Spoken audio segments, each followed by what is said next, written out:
Clima gostoso, né? Um pouquinho de frio para alguns, para outros nem tanto. Nós, como os bons angrenses, não gostamos muito desse tempo, né? Mas se é Deus quem está mandando, né? Vamos recebê-lo da melhor forma possível, né? Quero convidar os irmãos a abrirem suas Bíblias em João, capítulo 3.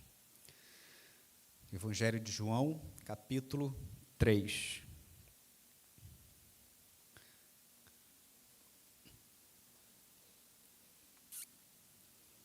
Como é bom, né, irmãos? Estamos na casa do Senhor para louvar e bendizer seu santo e poderoso nome. João, capítulo 3. Todos acharam? Amém? Nós vamos ler do versículo 1 até o versículo 21. A palavra de Deus nos diz assim: E havia entre os fariseus um homem chamado Nicodemos, príncipe dos judeus. Este foi ter com Jesus à noite e disse-lhe: Rabi, bem sabemos que és mestre, vindo de Deus, porque ninguém pode fazer esses sinais que tu fazes, se Deus não for com ele. Jesus respondeu e disse-lhe: na verdade, te digo que aquele que não nascer de novo não pode ver o reino de Deus. Disse-lhe Nicodemos: como pode um homem nascer sendo velho? Porventura pode tornar a entrar no ventre de sua mãe e nascer? Jesus responde: na verdade, te digo que aquele que não nascer da água e do Espírito não pode entrar no reino de Deus. O que é nascido da carne é carne, e o que é nascido do Espírito é Espírito. Não te maravilhes de te ter dito, necessário vos é nascer de novo. O vento sopra onde quer, e ouves a sua voz, mas não sabe de onde vem, nem para onde vai. Assim é todo aquele que é nascido do Espírito. Nicodemos respondeu e disse-lhe: como pode ser isso? Jesus respondeu: tu és mestre de Israel e não sabes disso? Na verdade, te digo que nós dizemos o que sabemos e testificamos o que vimos, e não aceitais o nosso testemunho. Se vos falei de coisas terrestres e não crestes, como crereis se vos falar das celestiais? Ora, ninguém subiu ao céu senão o que desceu do céu, o Filho do homem que está no céu. E como Moisés levantou a serpente no deserto, assim importa que o Filho do homem seja levantado, para todo aquele que nele crê, não pereça, mas tenha a vida eterna. E agora um dos versículos mais famosos da Bíblia, né? Versículo 16. Porque Deus amou o mundo de tal maneira que deu seu Filho unigênito para todo aquele que nele crê, não pereça, mas tenha vida eterna. Porque Deus enviou o seu Filho ao mundo não para que condenasse o mundo, mas para que o mundo fosse salvo por ele. Quem crê nele não é condenado, mas quem não crê já está condenado.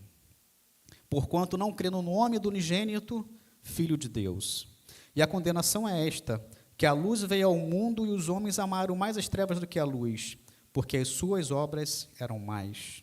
Porque todo aquele que faz o mal aborrece a luz e não vem para a luz para que as suas obras não sejam reprovadas.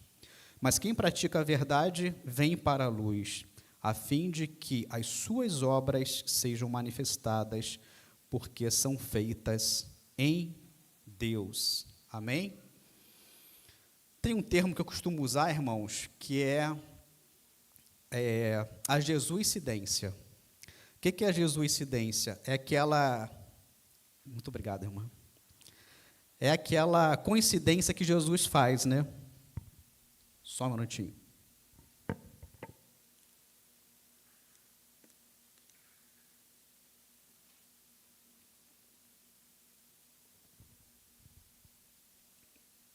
Por que eu estou dizendo isso? O versículo que o João leu, ali ele falou, né? Romanos 6, 23. Porque o salário do pecado é a morte, Mas o dom gratuito de Deus é a vida próspera. É isso? É a vida de riquezas? Não. É a vida eterna. Amém? Por quem?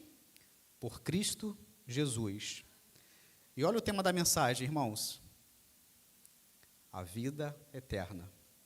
A gente não combinou nada, tá?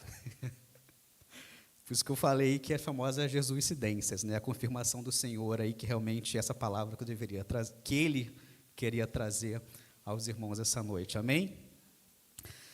Como grande ideia dessa passagem, presta também atenção para vocês verem. Dá mais um clique, João, por favor.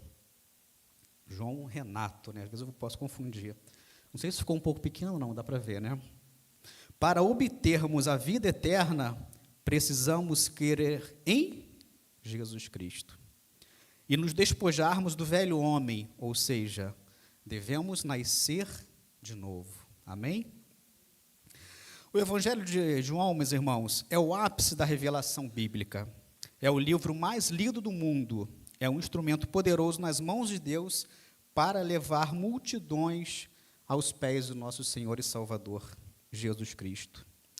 Esse evangelho foi escrito muito provavelmente no final do primeiro século, depois que os demais apóstolos já haviam morrido. Infelizmente, todos eles, com exceção de João, vão morrer de forma terrível, vão morrer martirizados. João vai escrever com o propósito de deixar claro que Jesus é o Filho de Deus e levar seus leitores a uma confiança inabalável nele, como condição indispensável para recebermos a vida eterna. Eu acho muito interessante que C.S. Lewis vai dizer a respeito do Evangelho de João. C.S. Lewis vai dizer que, em relação a Jesus, só temos 3 opções.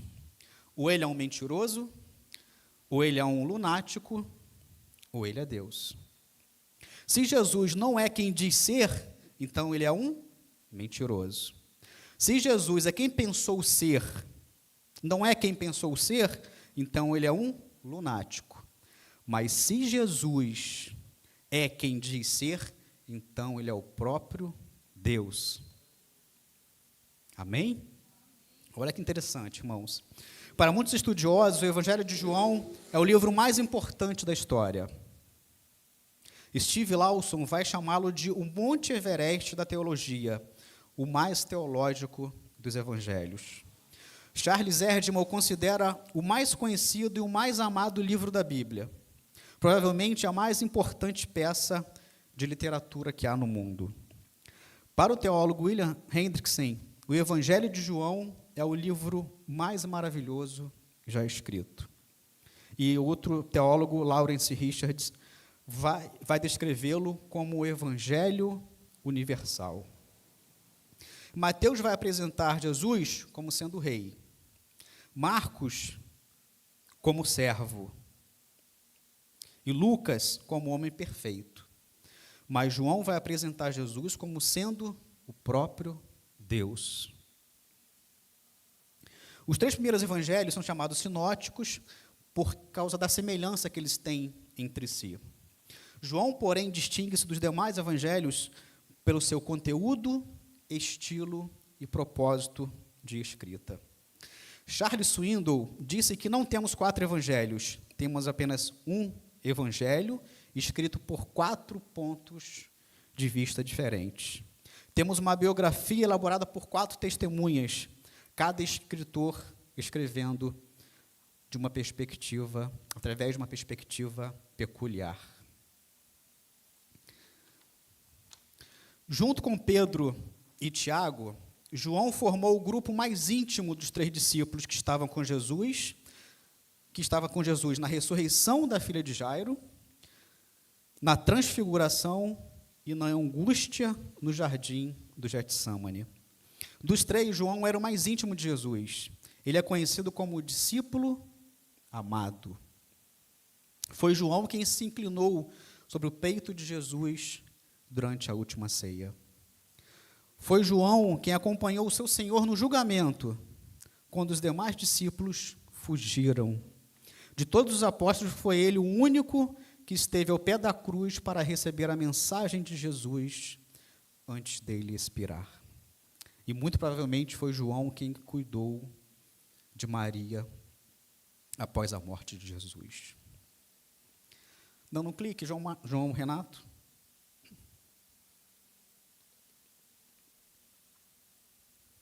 Eu dividi essa passagem, irmãos, em duas partes. A primeira parte, para obtermos a vida eterna, devemos nascer de novo. Versículos 1 até o 15. No versículo 1, e havia os fariseus um homem chamado Nicodemos, príncipe dos judeus. Ou seja, aqui, Jesus está explicando a Nicodemos, a partir do versículo 2 em diante, que o conhecimento religioso e o pertencimento a determinada etnia não são base suficiente para um relacionamento com Deus. É preciso nascer na família de Deus através do Espírito Santo. Jesus está demonstrando que não aceita uma fé superficial como suficiente para a salvação.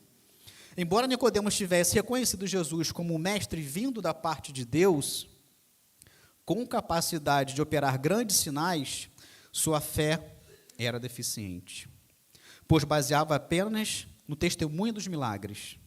Jesus, porém, destacou a necessidade da fé salvadora, que produz a transformação da nossa vida. Será que você conhece alguém que talvez só venha à igreja por causa dos milagres? Infelizmente, sim, né? Algumas pessoas, infelizmente. Não aqui na Ibacem, tá, irmãos? Aqui não acontecem as coisas, não. Mas tem muitas igrejas que muitos irmãos só vão para receber o milagre, mas não querem ter verdadeiramente a sua vida transformada por Cristo. Versículo 2.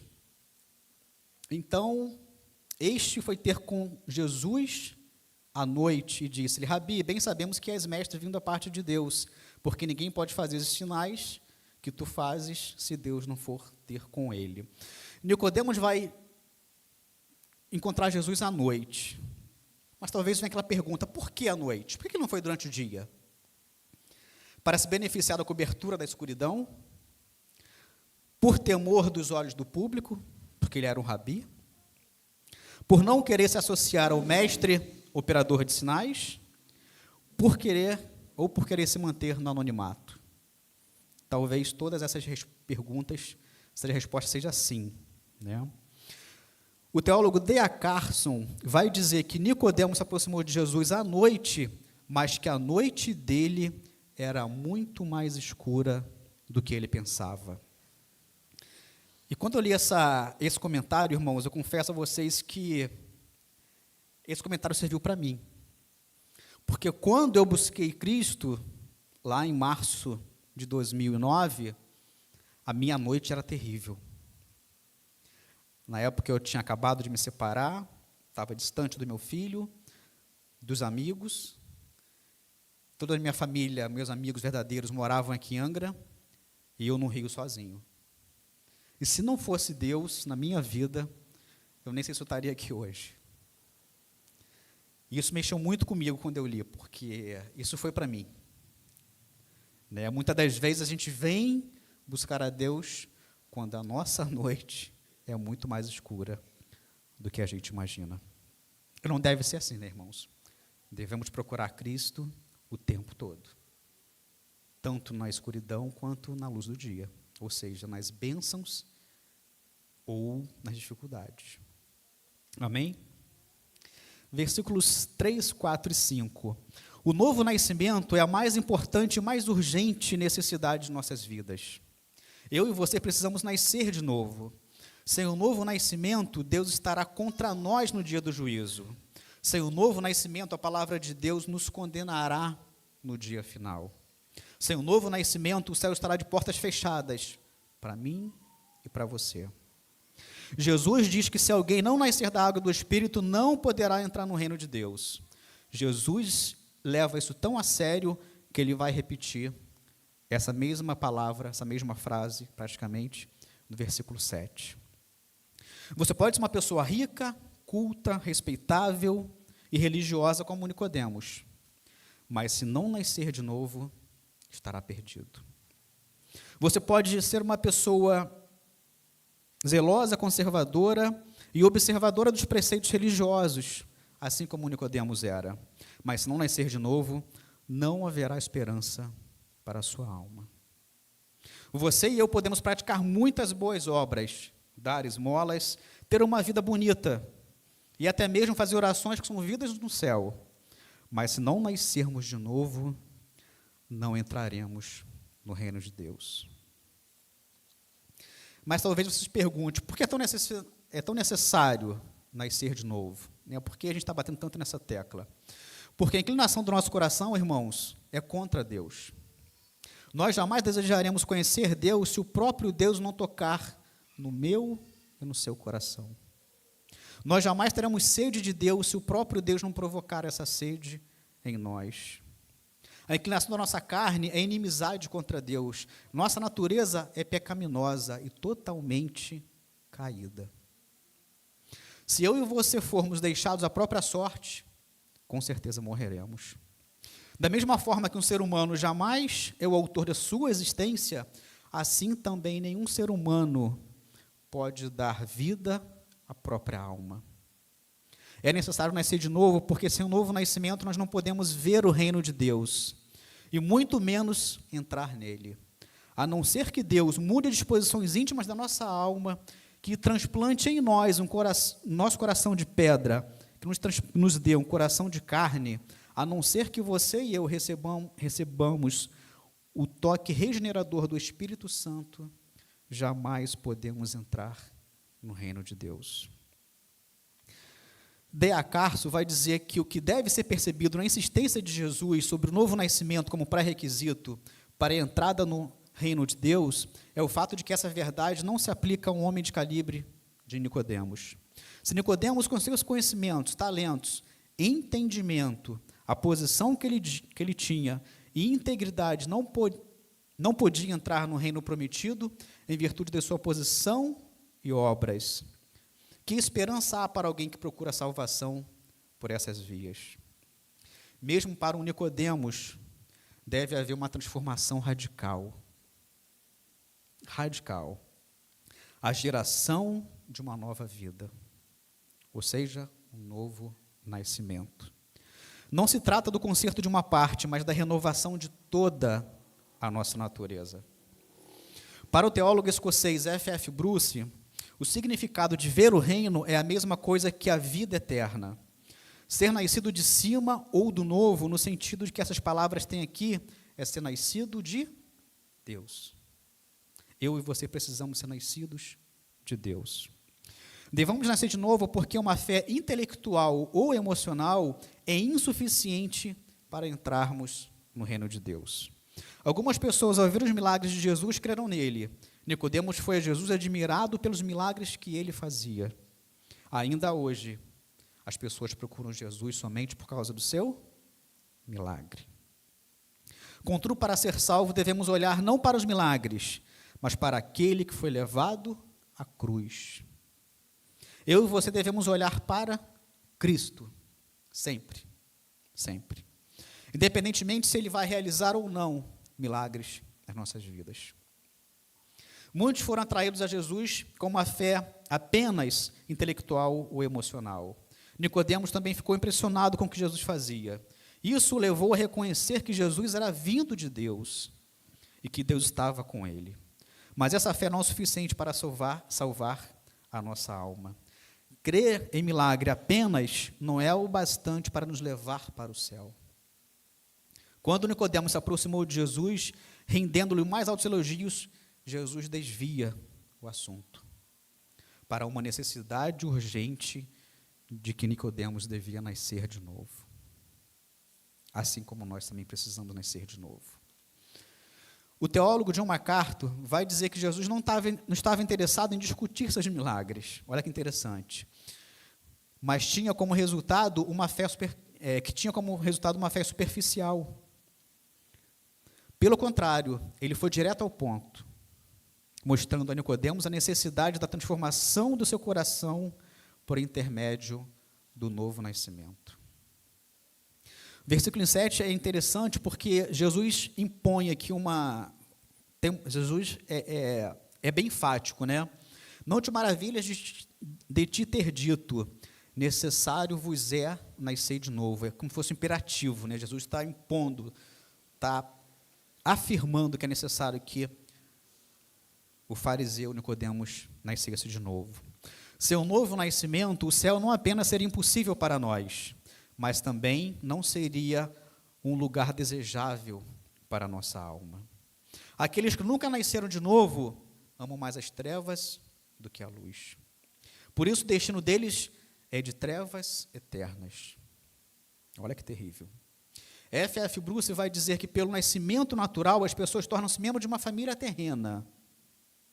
Para elas se tornarem membros da família de Deus, para receberem a natureza espiritual, que é o único meio de ser admitido no seu reino, é necessário o nascimento do alto. É necessário o nascimento do alto. Quem não nascer de novo não se deleita nos banquetes de Deus. O que lhes dá prazer não são as coisas de Deus. Sem um novo nascimento, o ser humano ama o mundo e as coisas que há no mundo. Sem um novo nascimento, o ser humano é amigo do mundo e inimigo de Deus.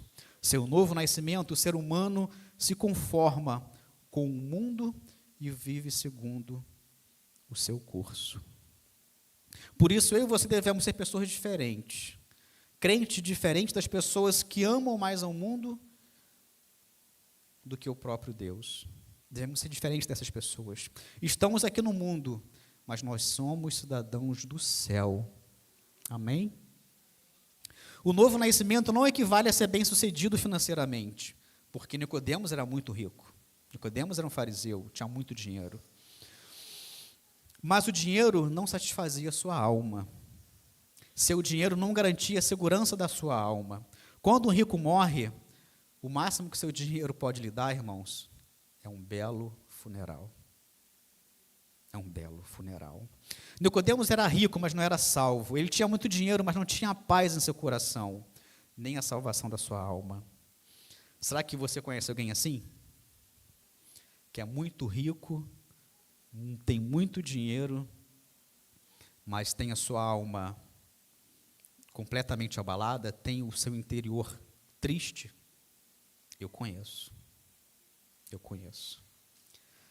O novo nascimento não equivale a ter uma profundidade no conhecimento da Bíblia. Nicodemos era mestre em Israel. Ele era um rabi, um doutor em Bíblia. Mas ele não era salvo. Há muitas pessoas que conhecem a verdade, mas nunca foram transformados por essa verdade. Há muitas pessoas que estão dentro das igrejas, se dizem conhecedoras da palavra de Deus, mas não entrarão no reino dele. Infelizmente, irmãos. Talvez você conheça muitas pessoas que possuem muitos diplomas, muito conhecimento, mas todo esse conhecimento não pode salvar as suas almas. O novo nascimento não equivale a ser uma pessoa profundamente religiosa. Nicodemos era um fariseu, ele pertencia a um grupo mais radical conservador da religião judaica. Os fariseus levantavam fortemente contra a helenização da religião judaica. Eram separatistas que consideravam indignos do reino de Deus aqueles que deles discordavam. Os fariseus deram mais atenção às observações externas da lei do que à transformação interior dos seus corações. O novo nascimento não equivale a ter apenas informações certas sobre a pessoa de Jesus. Olha que interessante. Nicodemos reconheceu que Jesus era um mestre, reconheceu que Jesus tinha poder para fazer milagres e reconheceu que Jesus vinha da parte de Deus. Mas ele desejou profundamente conhecer Jesus, mas sem saber quem ir a Jesus ir até ele somente não é o bastante para levar uma pessoa para o reino do céu. O jovem rico foi um belo exemplo disso. O jovem rico vai até Jesus, mas ele prefere as suas riquezas do que largar tudo e seguir o mestre. Infelizmente, isso acontece muito, irmãos. Então, a gente falou um pouco o que não é um novo nascimento, agora a gente vai ver o que é o novo nascimento. O novo nascimento é algo radicalmente novo. Nicodemos não faz nenhuma pergunta para Jesus, mas mesmo assim Jesus lhe responde. Isso porque Jesus leu a pergunta que se encontrava profundamente em seu coração. Nicodemos, na verdade, queria saber que tipo de boas obras ele deveria praticar a fim de entrar no reino de Deus. A palavra grega que João usa aqui é anotem, com TH no final, que significa absolutamente novo, inédito, que nunca existiu. É uma espécie de ressurreição do que estava morto e passa da morte para a vida. Em 2 Coríntios, capítulo 5, versículo 17, o apóstolo Paulo vai dizer que se alguém está em Cristo, é nova criatura. As coisas antigas já passaram. E eis que tudo se fez novo. É assim que eu e você devemos nos sentir. Devemos ser pessoas novas. Devemos nascer de novo. O novo nascimento é uma obra exclusiva de Deus. É nascer do céu, nascer de Deus. O céu não é apenas o nosso destino, mas o céu também é a nossa origem. Nós viemos do céu. Nascemos não do sangue, não da vontade da carne, nem da vontade do homem, mas nós nascemos da vontade de Deus. O ser humano pode muitas coisas, mas não pode dar vida a si mesmo. Só Deus pode dar a vida. Nascemos de cima, do alto, de Deus e do Espírito. Amém? Charles Spurgeon vai dizer que é mais fácil ensinar, olha que interessante, é mais fácil ensinar um leão a ser vegetariano do que converter uma alma pelo esforço humano. Da mesma forma, continuando Charles Spurgeon, da mesma forma que um etíope não pode mudar a cor da sua pele, nem o leopardo das suas manchas, assim também não podemos produzir esse nascimento. Só o Espírito Santo de Deus pode dar vida ao que estava morto. Só o Espírito Santo pode soprar no vale de ossos secos. Só o Espírito pode abrir nosso coração, convencer-nos do pecado, regenerar-nos, batizar-nos no corpo de Cristo e selar-nos para o dia da redenção. O novo nascimento é uma transformação interior realizada pelo Espírito Santo. Charles Erdman diz que a água que é utilizada aqui, o termo água, refere-se ao batismo de João e aos ritos similares com os quais Nicodemos estava familiarizado. Ou seja, era uma forma de Nicodemos entender a importância do novo nascimento. É verdade que deve haver arrependimento, confissão, perdão e purificação de pecado, para alguém capacitar-se a entrar no reino de Deus. Deve, porém, haver muito mais do que isso. É preciso que o poder renovador e transformador do Espírito Santo de Deus intervenha na minha e na sua vida. No versículo 8, o novo nascimento é uma obra livre, soberana e misteriosa do Espírito Santo. O vento sopra onde quer, e não sabemos de onde vem nem para onde vai. Assim é todo que é nascido do Espírito. O vento é livre e soberano e misterioso. O Espírito não sopra onde quer, o Espírito também sopra onde quer e em quem quer. A obra do Espírito é soberana e eficaz. Não podemos explicar o vento, mas podemos senti-lo. Assim, a obra do Espírito Santo no novo nascimento. O Espírito sopra onde jamais eu e você sopraríamos. Ele sopra em quem jamais sopraríamos. Ele sopra na rua, na boate, num bar, num campo de futebol, numa casa e, claro, o Espírito Santo sopra nas igrejas. Amém? Dá mais um clique, João Marcos, por favor. João Renato. São parecidos. A segunda parte, irmãos, compreende os versículos 16 a 21. Mas eu confesso, irmãos, que vamos focar mais no versículo 16, porque esse é maravilhoso, né? Que diz assim, eu dei o título de para obtermos a vida eterna, precisamos crer em Jesus. É meio que essa frase que eu coloquei parece até um resumo, né, de Romanos 6, 23, que João leu no início. Por isso que eu falei a jesuicidência. Para obtermos a vida eterna, precisamos crer em Cristo Jesus. João 3,16 é tão profundo, tão exaustivo e tão importante que Lutero vai chamar esse versículo de a miniatura do Evangelho. D.A. Carson diz que os judeus estavam familiarizados com a verdade de que Deus amava os filhos de Israel. Aqui, porém, o amor de Deus não se restringe apenas a uma raça. O amor de Deus deve ser admirado não porque o mundo é tão grande e inclui tanta gente, mas porque o mundo é tão mau. Ou seja, o mundo sendo tão mau, mas Deus nos amou de uma forma imensa. Então, vendo Deus que o mundo era tão mau, providencia uma saída para nós. Ele está nos dizendo que, de forma nenhuma, devemos negligenciar tão grande salvação. Tanto que o autor de Hebreus vai perguntar: como escaparemos se desconsiderarmos tão grande salvação?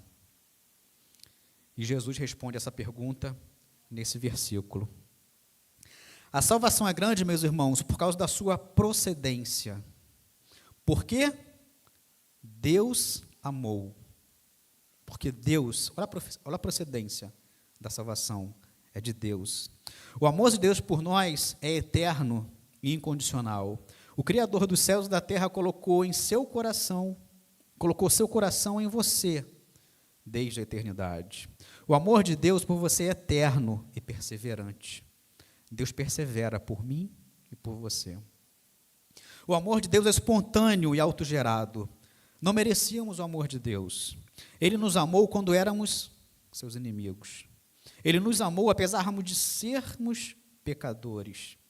Ele nos deseja, assim como o noivo deseja a sua noiva. Ele nos ama com amor eterno e nos atrai para si com cordas do seu grande e imenso amor. Esse amor não podia vir de outra fonte que não fosse o próprio Deus. O amor de Deus vem dele mesmo. A causa do amor de Deus não está no seu objeto, mas está no próprio Deus. Ele ama porque a sua natureza é amar. Conforme mesmo João vai escrever lá na primeira carta, capítulo 4, versículo 8. Deus é amor. A causa do amor de Deus não está em mim ou em você. A causa do amor de Deus está nele próprio. A salvação é grande por causa da sua amplitude, porque Deus amou o mundo. Jesus declara que o amor de Deus é extensivo a todo mundo, aos judeus e aos gentios, a todas as raças, a todos os povos, a todas as tribos. Deus não faz acepção de pessoas. Deus não faz acepção de pessoas. Ele ama o pobre e ama o rico. Ele ama o doutor e ele ama o analfabeto. Ele ama o jovem, ele ama o idoso. Ele ama o religioso, mas também ama o ateu. Para um fariseu, esse conceito era chocante. Isso porque os fariseus acreditavam que Deus odiava o mundo e que Deus tinha prazer em destruir o mundo. Mas Jesus anuncia que Deus ama o mundo, ama os pecadores, a tal ponto de não dar um anjo ou um ser criado, mas Deus dá o seu próprio Filho eterno, por causa de mim e por causa de você. Deus ama aqueles que não são dignos de serem amados. Deus ama apesar de ser rejeitado. Deus ama você. Pensamos que é uma grande honra sermos amados por alguém especial, conhecido ou famoso. Eu e você, porém, somos amados pelo Criador do universo. Ele não apenas ama você, mas Ele escolheu você, meu irmão. Ele escolheu você, minha irmã. Ele não apenas ama você, mas escolheu você, deu o seu Filho unigênito para salvá-lo e conduzi-lo ao reino de glória. Deus é maravilhoso, irmãos. A salvação é grande por causa da sua intensidade, porque Deus amou tanto o mundo. O amor de Deus é indescritível. O amor de Deus não pode ser traduzido em palavras. Ele amou sacrificialmente. O amou e deu seu Filho. Ele o amou e entregou tudo. O poeta disse certa vez: ainda que todos os mares fossem tinta, e todas as nuvens fossem papel, ainda que todas as árvores fossem penas, e todos os homens escritores, nem mesmo assim poderia se descrever o grande amor de Deus. O amor de Deus é enorme, irmãos. A salvação é grande por causa da sua dádiva. Olha o que Deus nos deu. Deus deu o seu Filho unigênito. Quem muito ama, muito dá. O amor que não se sacrifica é uma simulação do amor. Cristo é a dádiva de Deus Pai ao mundo pecador e mau. Cristo é o pão do céu para o mundo faminto. Cristo é a água da vida para os sedentos. Cristo é o cordeiro substituto para o pecador condenado. Nós. O amor de Deus revela o preço que Deus pagou por sua condenação. Não foi mediante coisas corruptíveis, como prata ou ouro, que Deus nos remiu. Deus nos comprou mediante o preço de sangue, o sangue do seu Filho amado, Jesus Cristo.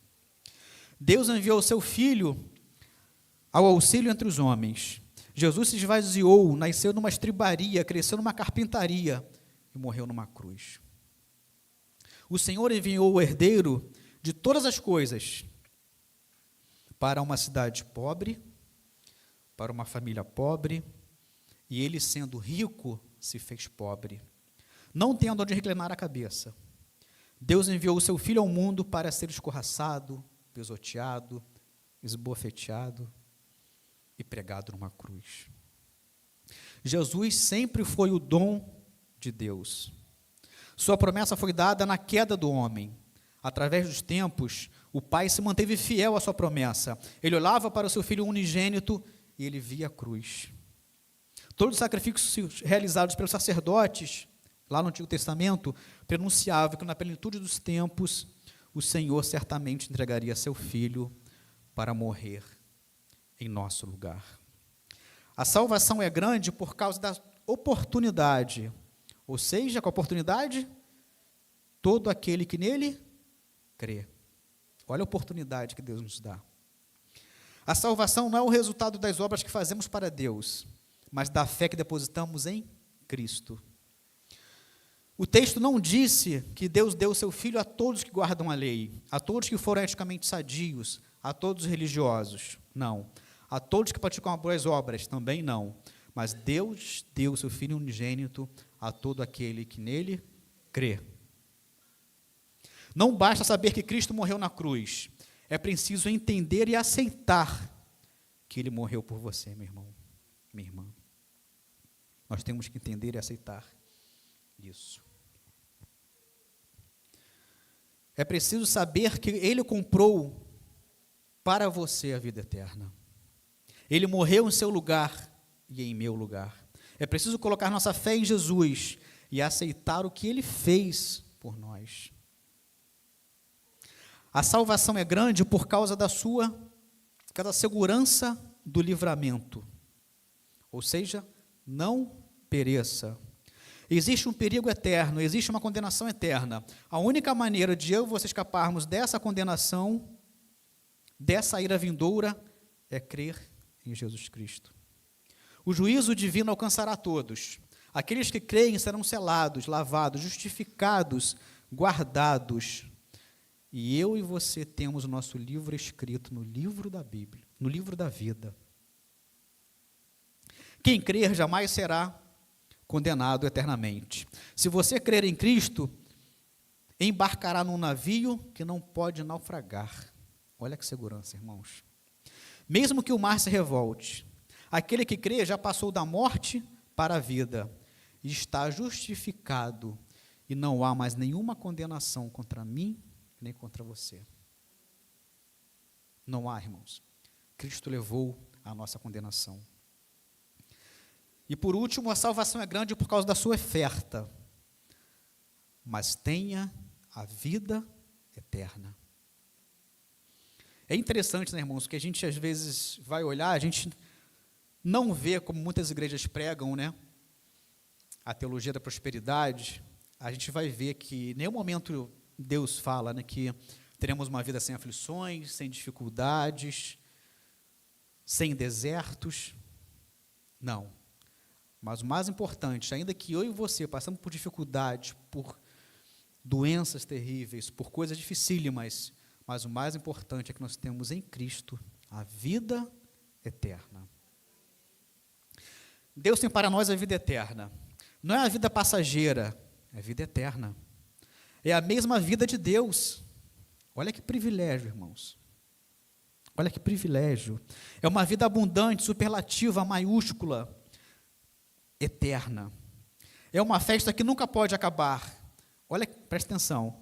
É uma festa que nunca pode acabar no melhor lugar, no céu, com a melhor companhia. Quem é a melhor companhia que nós podemos ter? Cristo, Deus. Com as melhores roupas, roupas celestiais, que eu não faço a menor ideia do que seja, irmãos, mas deve ser uma coisa maravilhosa. Nem a princesa Diana se vestiu como a gente vai se vestir, irmãos. É uma coisa maravilhosa. Com as melhores iguarias. Se os pastores aqui estivessem aqui, ele ia dar um glória a Deus. Pastor, te amo. São coisas, irmãos, que a gente jamais vai entender. As melhores iguarias Deus preparou para nós. E com as melhores músicas. E eu fiquei imaginando, com as melhores músicas, né, Tati? Tem um louvor que a gente canta aqui, né, Max? Que nosso olho já enche d'água, que fala com o nosso coração. Imagina que nós iremos ouvir no céu. Será uma coisa inimaginável a nossa capacidade de pensamento. É vida, irmãos, que continuará a florescer, mesmo quando você estiver a um passo da sepultura. Que permanecerá depois de deixar o corpo, que continuará quando o seu corpo for ressuscitado e você comparecer diante do trono de Deus. Enquanto Jesus, o verbo da vida, existir, os salvos viverão e se deleitarão no seu amor. Enquanto houver eternidade, os salvos continuarão a encher essa eternidade com alegria. Amém? Deus é maravilhoso, irmãos. Algumas aplicações para que possamos encerrar. Dá mais um clique, irmão, por favor? Já está, né? Já está. Nada é mais urgente que a nossa salvação. Por isso, a importância de nascermos de novo o mais rápido possível. Não basta, meu irmão, minha irmã, que nossos pais sejam crentes. Não basta que nosso nome esteja escrito no rol de membros de uma igreja. Isso é muito pouco. Eu e você precisamos nascer de novo, nascer do alto, nascer de Deus. Deus é o favor da nossa salvação. Cada batida do nosso coração significa que Deus está nos dando mais uma oportunidade de nos voltarmos para Ele. Somente para Ele. Mais um clique, João Renato.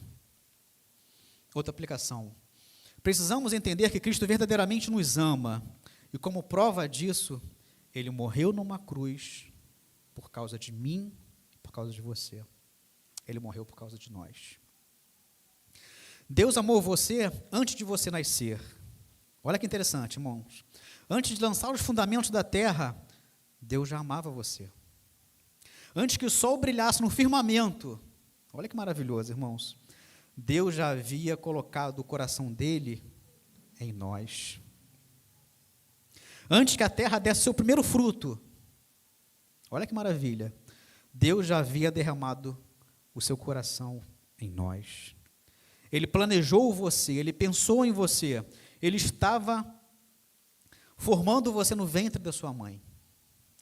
Ele viu e ouviu os seus primeiros batimentos cardíacos, antes mesmo que qualquer obstetra, antes mesmo que qualquer exame.